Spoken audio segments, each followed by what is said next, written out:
Hello, everyone. Sorry that we're a bit late. I was doing a broadcast, but I wasn't doing it on Kickstarter. I was only doing it on Facebook. My mistake, but for those of you on Kickstarter, here I am, and hello. So first things first, a little explanation of what's going on. Little lo-fi on the Kickstarter right now, on the Kickstarter streaming. Because I'm by myself today. This is my laptop, not Jonathan's laptop, which we usually use. So that's why it's a little kind of Death Star vibe going in here, or maybe I'm just trying to look super Sith because it's May the 4th. So May the 4th be with you. Before we begin, we do have a question, which says, Roland asked, what's this project all about? So with that question being asked, BaRPiG is a project, tabletop game, party game that's sort of half about making your friends do ridiculous activities, and the other half getting revenge on your friends with vindictive item cards.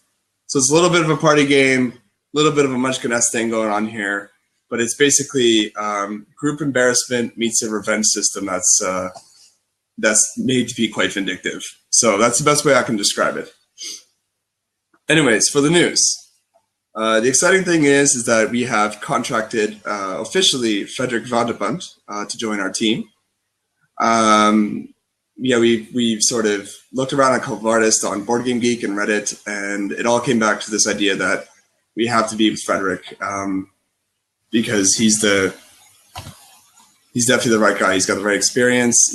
We like what he's done, and we've met with him, and he's passionate, and he's super attached to our project already.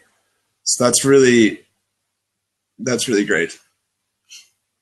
So he's actually the designer behind Revenge of the Dictators, which is done by Black Box Adventures, who, in an official announcement, has said that their next Kickstarter project is going live on May 9th, I believe, or 7th. Hopefully they don't catch me on that one. Anyways, but check out Black Box Adventures because they've got a new project coming on Kickstarter, and it looks super exciting. I haven't had the chance to play it, but hopefully I will get the chance to play it soon. Anyway, so we did get a chance to meet Frederick, and we got to see some of his preliminary sketches. And yeah, we're liking what we see. He was able to give us a sort of a prototype of our new brand design, and that's really exciting. And yeah, we're really, really excited. He's going to, basically what we have with MJ is going to get evolved into a new style that's really going to be more around what a game designer can do. So MJ definitely gave us a great concept, and now it's Frederick's turn to really implement that into a solid game design. So we're really, really looking forward to what he's going to do. But yeah, we visited his house. He showed us some of the things, our new logo, and it was great. We got to sit down and just sort of go through each of MJ's characters and really say, you know, this is what we like about it, this is what we want to keep, this is the kind of story that we're trying to say. And Frederick was just, you know, really, really responsive to all of that. So thank you so much for listening to us, Frederick, and we're really glad that you're part of the project now. We think you're going to do great work. That being said, one thing we did discuss is that we sort of had this conversation with Robin, I guess it'd be 2 weeks ago now, who made the game Gang Up, which is here. And they said, you know, they made a really good point in saying that, you know, as presenters, Jonathan and I can really present a game, but when it comes to that game sitting on a store shelf by its own, how is it going to represent itself? When people see what BaRPiG is, does BaRPiG make sense in terms of the game is? And we kind of said, like, you know, we do have to do something with this title. And what Frederick helped us come up with is that, well, it was two things. It was Frederick, and it was some feedback we got. And somebody asked us, what is the lore behind BaRPiG? Of course, every character had its own kind of story, but someone who was kind of interested in knowing who are these pigs, what do they represent, what do they mean? And that was an interesting point. So Frederick, in redesigning the brand, kind of envisioned in his head that BaRPiG was the name of a bar. It was the name of a bar where all these fairy tale pigs come from all over the kingdom. And they come there to discuss stories and challenge each other with these silly games. And we thought that was really great. Between us, we had already sort of decided that there was going to be this fairy tale thing that was going on. It's kind of a Three Little Pigs inspiration. I was kind of thinking like not Shrek, but kind of on that sort of adult side of the more fairy tale humor kind of thing going on. And so we told him this, and then Frederick was like, well, that's exactly what I'm seeing. So what we've come up with is this idea that the logo will look like a bar sign. And it's inviting the people to come in and live this fantasy world of these anthropomorphic pigs, and challenge their friends and sort of be involved in this crazy fantasy sort of fairy tale mayhem that is BaRPiG. So that's kind of the theme that we're sort of growing from, and I think you'll see that when it comes to time to release some of the illustrations. Yeah, so that's pretty much it for Frederick, and I'm going to just sort of race through these news because my voice is quite full today. It's full of phlegm. I was out partying last night, so I'm a little bit shaky. The next thing on the news is we will be attending the Pop In and Play event that will be occurring on May 27th. What it is it's an event in Amsterdam where a bunch of game designers will come to showcase their project, like a mini convention of sorts, but instead of being just tabletop, it's going to involve a lot of different games. So that's going to be a really, really great event. I got to meet with the host, if you will, of the event to see the space.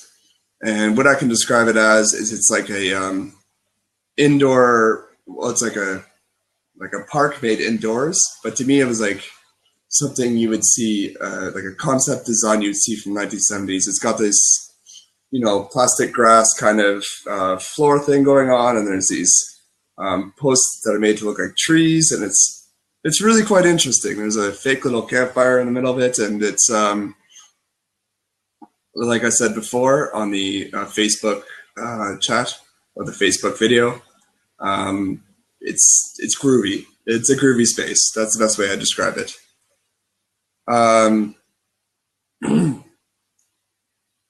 With that being said, we also would like to take a time to talk into future events that we're going to be attending as well. So not just the Pop In and Play event that'll be occurring. That'll be occurring on May 27th, but also what's going to be happening in the fall. Right now, our goal is that we're hopefully going to be able to get our project launched and finalized in time that by the fall we have a product that we are able to start selling at conventions. For those of you in the States, or for those of you who aren't really aware, in the lowland region, the fall becomes a really, really busy time when it comes to attending conventions and stuff. Of course, you have the Spell Spectacle convention in Eindhoven, and then you also have Spiel in Essen in Germany, which are both pretty big conventions. So we'll be definitely preparing to, in terms of getting our project launched. We can't give a date right now because we do have to work with Frederick's demands, and so hopefully by the end of the month we'll have a finalized relaunch date for our project. As well as some images to sort of show you how the design is developed. One moment.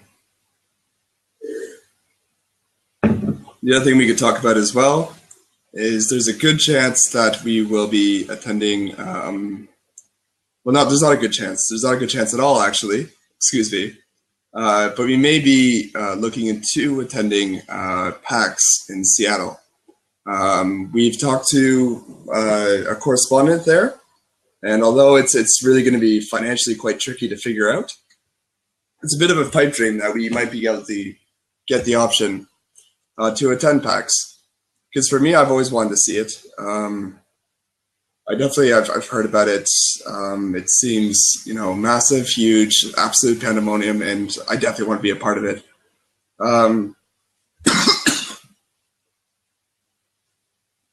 Excuse me. So I definitely want to be. Sorry, guys, I may be losing my voice. Yeah, so I definitely want to be a part of PAX, and I think with my voice currently giving out, I might have to end this podcast, or at least get a glass of water.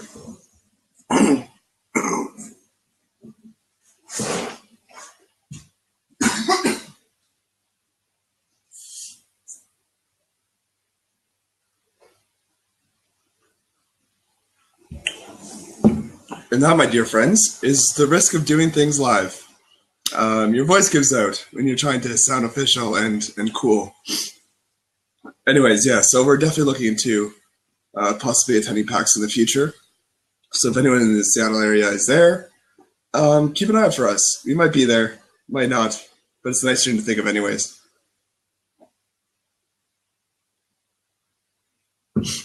Anyways, for those of you who have come in,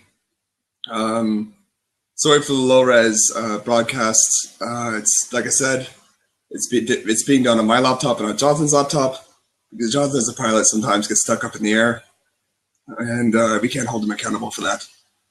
But thank you so much for watching, and thank you so much for coming in today. And I hope that next week we do have a little more news for you, and I do hope that Jonathan can attend as well. He's here right now. Just coming in the door as I say goodbye. Perfect timing, right? Welcome home. Thanks. Hello, people. Show my face and wave. Hi. I said it's super dark, like Oh, it is. like Star Wars. May the Force be with you, right? Yeah, it's also Remembrance Day in Holland, by the way. Well, that's great as well. Anyways, this guy's got to get unpacked, so I will say goodbye, and we'll see you next week. Bye for me. Most likely, we'll be talking about the gameplay video. Yeah, for sure. Bye.